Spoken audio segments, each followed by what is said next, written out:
capítulo 18. Vamos ler os versículos 21, versículo 30, 36, 39, 40 e 41. Quero agradecer a oportunidade a toda a direção da juventude. Deus abençoe cada um. Vamos compartilhar um pouco da palavra de Deus. Primeiro dos Reis, capítulo 18, versículo 21. Todos acharam? Amém? Então Elias se chegou a todo o povo e disse: até quando cocheareis entre dois pensamentos? Se o Senhor é Deus, seguiu, e se Baal, seguiu. Porém o povo não lhe respondeu nada. Versículo 30. Então Elias disse a todo o povo: chegai-vos a mim. E todo o povo se achegou a ele, e reparou o altar do Senhor que estava quebrado. Versículo 39. O que vendo todo o povo, caiu sobre os seus rostos e disse: só o Senhor é Deus, só o Senhor é Deus. E Elias lhes disse: lançai mão dos profetas de Baal, que nenhum deles escape. E lançaram mão deles, e Elias os fez descer ao ribeiro de Quizon, e ali os matou. Então disse Elias a Acabe: sobe, come e bebe, porque ruído há de uma abundante chuva. Alguém pode repetir comigo bem forte? Abundante chuva. Abundante chuva. Glória a Deus. Podem tomar os vossos assentos. Esse texto lido é um texto muito rico que me chama muita atenção. Até o irmão Jackson, se não me falha a memória, comentou referente à grande seca que houve nesse período. E para entender um pouco do que estava acontecendo, eu quero voltar um pouquinho no tempo do texto lido. Vamos lá para Êxodo capítulo 20, quando Deus dá a Moisés os 10 mandamentos. O primeiro mandamento de Deus para Moisés é não ter outros deuses diante dele. O segundo mandamento era não fazer imagens de esculturas e não adorar. O terceiro mandamento era para não pronunciar o nome do Senhor Deus em vão, ou seja, falar que Deus disse, sendo que Deus não disse, falar que Deus está, sendo que Deus não está. O quarto mandamento que Deus mandou para Moisés passar pelo povo era para guardar o sábado, porque o sábado era o dia exclusivo de Deus, o dia exclusivo do Senhor. E existiam os outros 6 mandamentos. Os outros 6 mandamentos eram um pouco diferentes dos primeiros 4. Os primeiros 4 eram referente ao bom relacionamento do homem para com Deus. Os outros 6 eram para o bom relacionamento do homem para com o homem. Não matarás, não dirás falso testemunho, não cobiçar a casa do teu próximo, nem gado, nem servo, nem serva, nem mulher, nada que é do próximo. Não adulterarás e não matarás. 6 mandamentos do bom relacionamento do homem para com o homem e 4 do bom relacionamento do homem para com Deus. Por isso que Jesus resumiu os 10 mandamentos em 2.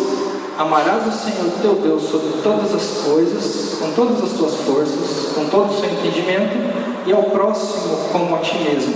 Ele simplesmente pegou os 10 mandamentos, que eram divididos em 2 etapas, e resumiu os 10 mandamentos em apenas 2. Por que eu digo isso? Porque o povo de Israel, ele ficou 400 anos no Egito. Estando 400 anos no Egito, eles viveram como escravos, eles aprenderam costumes pagãos, aprenderam que existiam ídolos, aprenderam costumes que não eram bons costumes para o povo hebreu.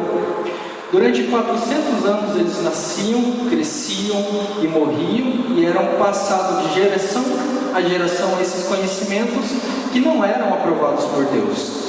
Então chega o período de 400 anos, Deus através de Moisés resgata o povo de Israel do Egito e leva para o deserto. Quando o povo chega no deserto, Deus entrega a Moisés, para Moisés passar para o povo os 10 mandamentos e as outras 613 ordenanças. Por quê? Porque é no deserto que Deus entrega algo para nós, é no deserto que Deus nos direciona, é no deserto que Deus rege os mandamentos que nos vão guiar os nossos passos. Porque lá na frente Deus prometeu algo, e quando nós chegarmos lá, aleluia, nós precisamos estar aptos para receber as bênçãos de Deus. Nós precisamos estar aptos para podermos repassar aquilo que Deus nos passou. E é sempre no deserto que Deus vai nos orientar. O que eu aprendo com isso? Muitas vezes nós estamos no deserto, muitas vezes nós estamos no meio de uma provação, aleluia, eu sinto a presença de Deus nesse lugar. Muitas vezes nós estamos em algo difícil de se passar, mas é nesse deserto que nós vamos aprender a deixar de lado os nossos costumes, mas é nesse deserto que nós vamos deixar os costumes pagãos, é no deserto que nós vamos aprender o verdadeiro sentido de servir a Deus, aleluia, para que quando Deus nos entregue a terra prometida, para que a gente possa seguir a Deus corretamente, porque na terra prometida, quando Deus nos entregar as nossas promessas, nós não podemos ter falhas. E em Deuteronômios, capítulo 17, versículo 14, Deus direciona ao povo que quando chegasse o momento certo, ou seja, quando o rei se assentasse no trono, aí os mandamentos de Deus passariam a valer. Quando Davi sentou no trono, passou a valer. Existiu o primeiro rei foi Saul, mas o rei Saul não foi o rei segundo a vontade de Deus. O rei Saul era para ter sido apenas general do exército de Israel, porque quando Deus levantou Saul, Deus disse que seria apenas general e não rei. Capítulo 17 de Deuteronômios diz que quando o povo precisasse de um rei, o povo iria orar e pedir de Deus um rei, e não o povo escolheria um rei. Então o povo, vamos dizer na linguagem de hoje, se afobou e colocou o rei, Saul como rei. Então Saul reinou por 40 anos, mas não era o primeiro rei. Ainda precisava de um tempo determinado por Deus para que Davi se assentasse. Saul era da tribo de Benjamim e precisava ser Davi, da tribo de Judá, porque é da linhagem de Davi que geraria Jesus, o rei, o leão da tribo de Judá. Jesus, o filho de Davi. Aleluia. Quando Davi se assenta no trono, o rei Davi é um rei que me admira muito. Conforme o irmão Jackson falou do rei Ezequias, que também é um rei que me admira demais. É um dos reis, se não o único rei, que não fez o povo pecar. Também Ezequias não fez o povo pecar. Mas esses reis, existiam algumas falhas nele. Conforme o rei Davi pecou, todos nós sabemos, eu consigo encontrar 3 falhas na vida, toda a história do rei Davi. A primeira falha é que ele cobiça a mulher do próximo, Batseba, mulher de Urias. O segundo erro é que ele adultera com Batseba. E o terceiro erro é que ele manda matar Urias. Ele coloca na linha de frente do seu exército. Quando havia se iniciado uma batalha, logo Urias veio a morrer. Isso foi esses 3 pecados que o rei Davi cometeu. Tanto que o profeta Natan chega na presença do rei e conta aquela historinha que todos já conhecem, e o rei Davi reconhece o seu erro, as suas falhas, e vem a se arrepender. Deus fala: tudo bem, eu vou te perdoar, mas o seu pecado é com a morte que eu vou ter que pagar a penitência para você. Davi não morreu porque o Davi, ele tinha um chamado muito forte na linhagem de Jesus Cristo. Quem morreu foi o filho de Davi com Batseba, o primeiro. O segundo filho de Davi foi o rei Salomão. Salomão cresce e assume o trono.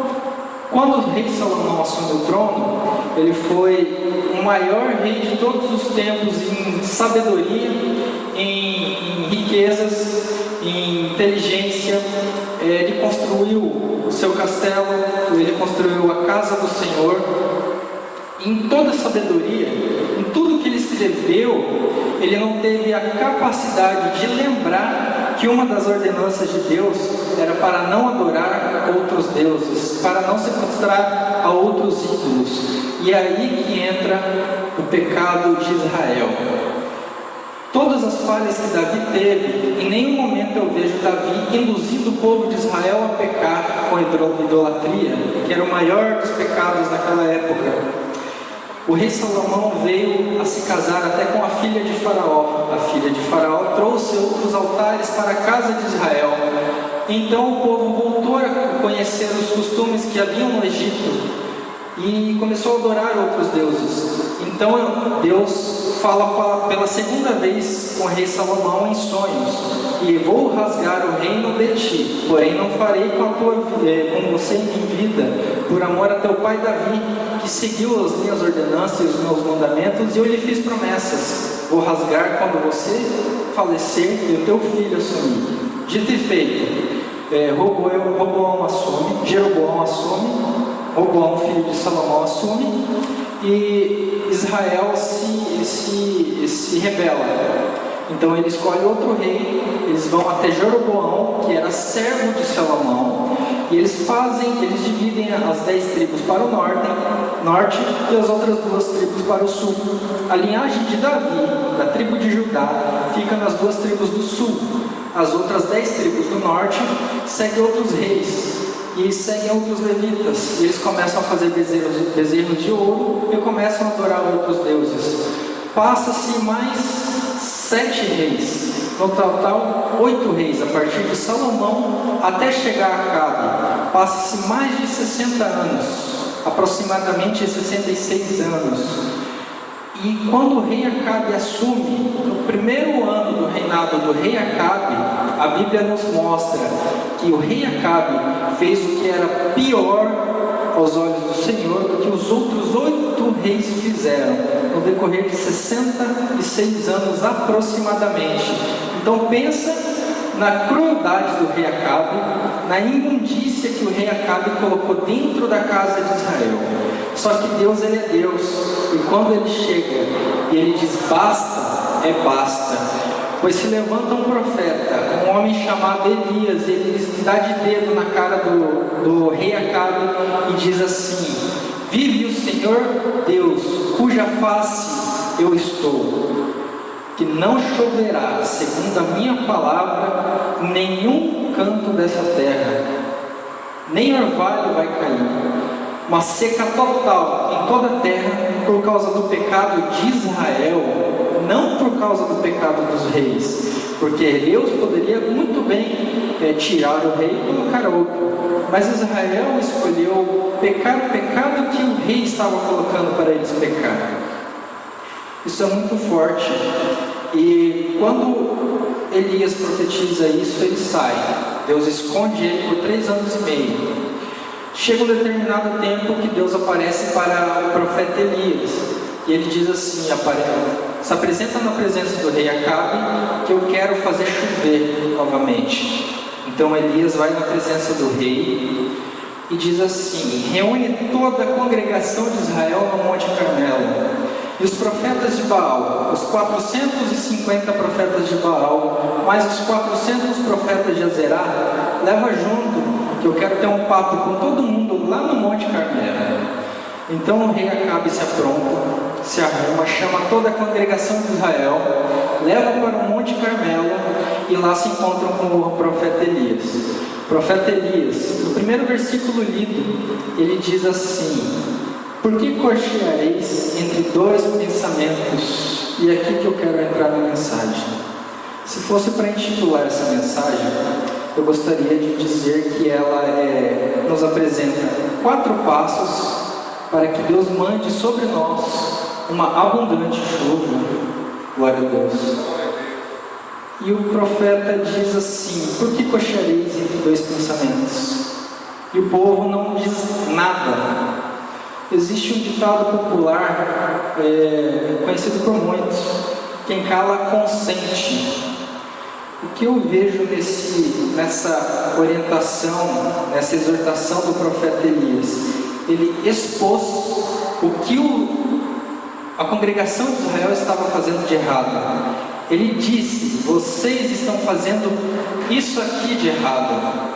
O que vocês estão pecando, toda essa seca, toda essa consequência, é isso aqui, ó. E então eles não falaram nada. Em primeira carta do apóstolo João, capítulo 1, versículo 8 e 9, está dizendo: se dissermos que não temos pecado, enganamos a nós mesmos, a verdade não está em nós. Em Provérbios, capítulo 28, está dizendo: quem esconde seus pecados não prospera, mas quem os confessa e abandona encontra misericórdia.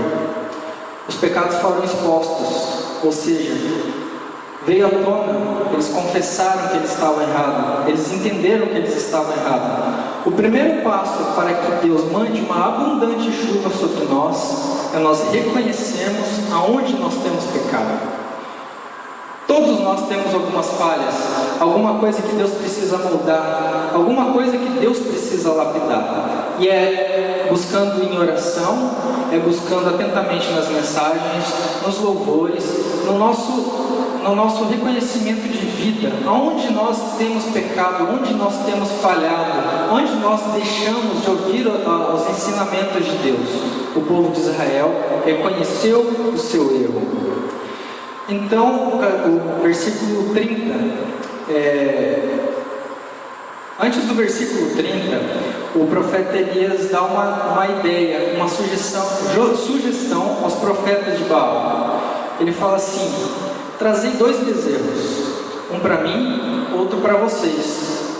Vocês vão partir esses bezerros, colocar sobre a lenha do altar que vocês vão preparar, e eu vou fazer o mesmo. E o Deus que mandar fogo do céu, que responder às nossas orações com fogo do céu, esse é o Deus verdadeiro. Pareceu bem aos olhos dos profetas de Baal essa palavra, e eles assim fizeram.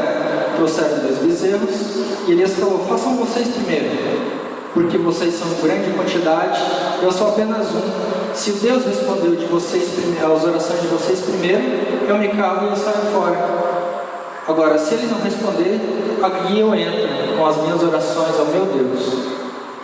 Os profetas de Baal batiram o bezerro, colocaram sobre a lenha do altar que eles montaram e começaram a fazer as rezas, as orações, bater os tambor deles, atabaque, quem sabe, e nada. Elias começa a zombar dele: grita mais alto, talvez o ouvido dele deve estar meio sujo.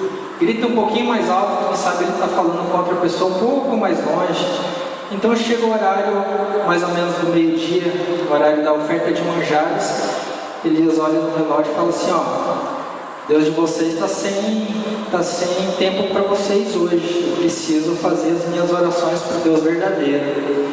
E então o profeta Elias entra e ele diz uma coisa para o povo: se acheguem a mim. E esse é o segundo passo para que Deus mande abundante chuva para todos nós.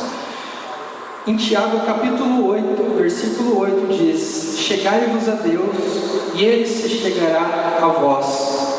Muitas vezes nós queremos que Deus mande bênçãos, que Deus mande emprego, que Deus mande dinheiro, que Deus mande unção nos nossos louvores ao cantar, que Deus fale conosco, mas nós nem sequer se ajoelhamos durante 10 minutos no decorrer da semana inteira. Passamos horas e horas olhando Facebook, Instagram, grupos de WhatsApp e esquecemos de Deus.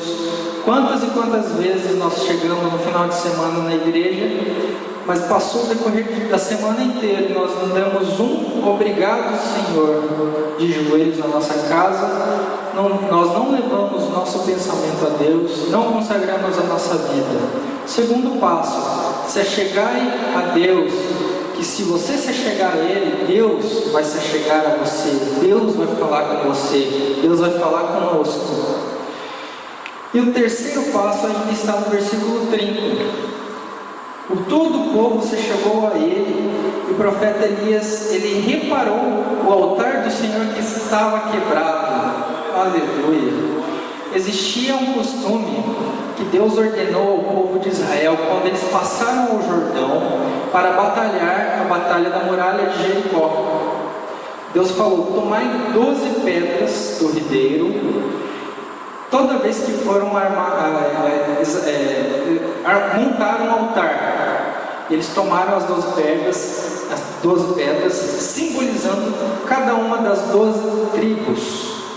O que eu quero fazer com essa analogia? Para montar um altar, precisamos ter união entre nós, irmãos. Se o teu nome está na boca de alguém, com fofoca, se você participa de grupinhos de fofoca, se você não se dá bem com fulano, com ciclano, com beltrano, eu tenho uma coisa para dizer para vocês: teu altar está quebrado, precisa restaurar o altar que está quebrado. Aleluia! Então Elias reparou o altar do Senhor que estava quebrado. A segunda coisa do altar é a lenha. O que a lenha representa? A lenha representa nós. A terceira coisa do altar que estava quebrado é a oferta. Ele colocou as pedras, ele colocou a lenha, ele colocou a oferta e ainda jogou água. O que a água representa? Jesus disse certa vez para uma mulher samaritana: se beber desta água, nunca mais terá sede. A água que Elias jogou sobre o altar representa Jesus Cristo. Para o altar estar restabelecido, precisa da união, precisa de você para o fogo queimar, precisa da sua oferta e precisa de Jesus Cristo inundando a sua vida.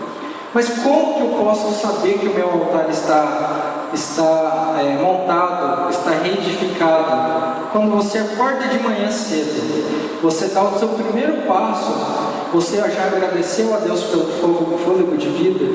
Quando você foi para o seu trabalho, quando você foi para a sua escola, você tem tido uma conduta de homem, de mulher cristã? Os outros, quando olham para você, eles enxergam o Espírito Santo através da sua vida? Se você está com o altar edificado, os outros conseguem ver que existe alguma coisa diferente na sua vida. Aleluia! Glórias ao nome do Senhor.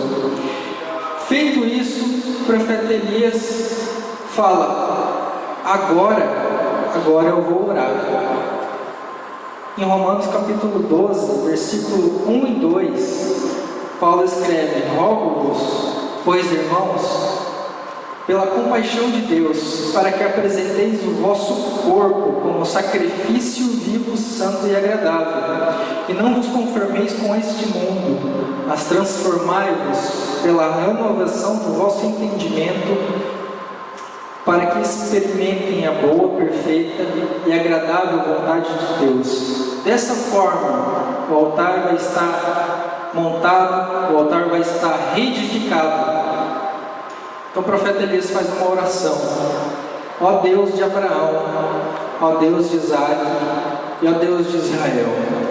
Toda vez que nós encontramos essa referência na Bíblia, ou a oração é Deus de Abraão, Deus de Isaac e Deus de Jacó, ou a referência é Deus de Abraão, Deus de Isaac e Deus de Israel. Jacó e Israel representa dois tempos de vida. Jacó, antes de ser chamado Israel, ele era reconhecido por ser trapaceiro, por ser mentiroso, por ser aquele que se ensoberbece, aquele que se dá bem às custas de alguém. Quando Deus mudou o nome de Jacó para Israel, significa que ele reconheceu o seu erro e que ele está diante de Deus puro, purificado e santo. Nessa oração, o profeta Elias: ok, vocês reconheceram o seu erro, o primeiro passo, vocês se achegaram a Deus, o segundo passo, o terceiro passo, o altar foi restaurado. Então agora eu posso dizer: seu nome não é mais Jacó, o seu nome é Israel. Aleluia! Quando ele faz essa oração, Senhor, Deus de Abraão, Deus de Isaac e Deus de Israel, parece que eu posso ver Deus se levantando do trono. Agora meu povo está correto, agora meu povo está na minha presença. Eles reconheceram o seu erro, eles se achegaram a mim e eles retificaram o altar a mim. Que é a prova disso? Deus manda fogo. Quando você está com o altar levantado, você reconhece as suas falhas, você se achega a Deus, você vem para o ensaio da juventude, você canta, você vem para a oração, você consagra a sua vida, e quando te dão a oportunidade no culto que você vai cantar junto com a juventude, você começa a sentir aquele arrepio, você consegue sentir aquela unção, aquela presença de Deus, e a pessoa que está do teu lado começa a sentir a tua vida, e a igreja começa a sentir todo o vocal louvando a Deus, e o fogo desce, e toda a igreja consome, e todo mundo começa a glorificar o nome do Senhor. Aleluia! Glórias a Deus.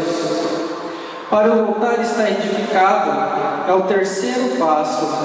Agora, para Deus mandar abundante chuva, precisa do quarto passo. Eu fico ainda com Provérbios, capítulo 28, versículo 13, a parte B do versículo. Mas quem os confessa e abandona, encontra misericórdia.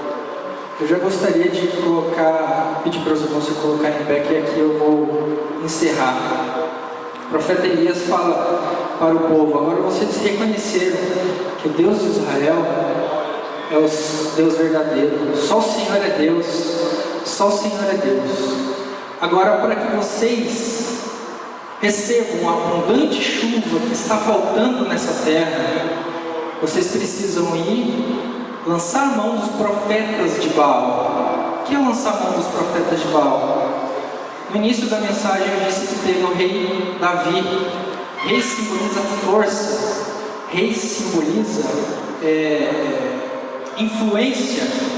Foi o único rei que não deixou o povo se desviar das vontades de Deus. Foi o único rei que, apesar dos seus pecados, ele não deixou o povo se desviar. Depois desse rei veio o rei Salomão, e veio outros 7 reis, grandes, fortes, influentes, e trouxeram outros costumes pagãos, e o povo se deixou levar. Deixa eu dizer uma coisa: vão existir muitos reis na sua vida, apenas um vão direcionar vocês para as coisas de Deus. Os outros 8 reis vão tudo te puxar para baixo, vão te puxar para pior. Eu não sei quais são os reis da tua vida. Talvez os reis da sua vida sejam colégio, faculdade, trabalho, vizinhos, amigos, grupos de WhatsApp.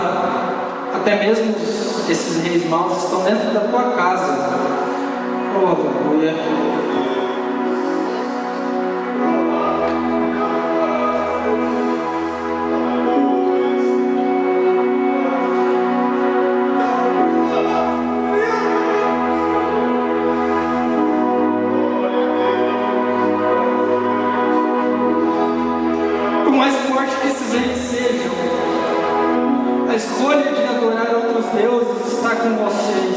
Assim como esteve com Israel.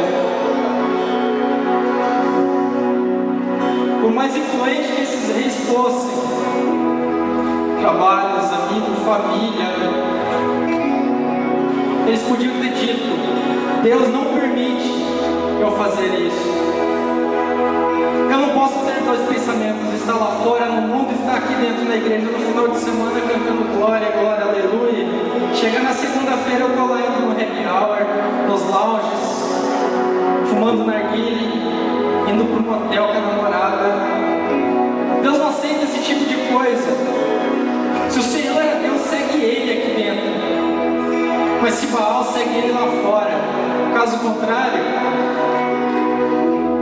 só existe 2 caminhos. Você não pode trilhar os 2 ao mesmo tempo. Glórias a Deus. Aqueles que desejam ter uma abundante chuva de Deus na sua vida, venham aqui à frente que nós vamos orar. É aquilo que me tira da presença de Deus. está aqui. Aqui é aquilo que me afasta da presença de Deus. Então o profeta Elias pegou e matou ao fio da espada. O quarto passo. Eu gostaria que você fechasse os seus olhos. Pai querido, Pai eterno, estamos aqui reconhecendo que nós somos falhos, que o Senhor nos deu algumas ordenanças, que o Senhor nos fez promessas, mas nós somos falhos, o Senhor precisa nos lapidar. Estamos aqui nos achegando ainda mais perante a Tua presença, Senhor. Estamos aqui colocando diante da Tua presença, estamos trazendo um compromisso contigo, Jesus, que nós a partir de hoje vamos restaurar o nosso altar, que nós a partir de hoje vamos fazer a Tua vontade. Eu coloco diante da Tua